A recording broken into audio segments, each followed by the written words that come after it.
મિત્રો આજે અમે અહીંયા ખેતરમાં છીએ।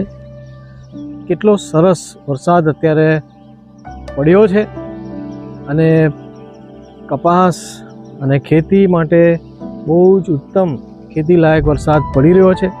અત્યારે વાદળ પણ ગાજી રહ્યા છે।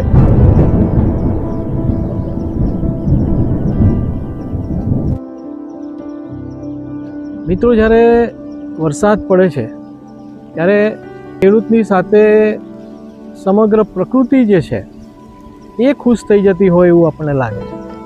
લીલુંછમ વાતાવરણ છે અને એમાં પક્ષીઓ ખુશ છે, પતંગિયા ખુશ છે, પ્રાણીઓ ખુશ છે।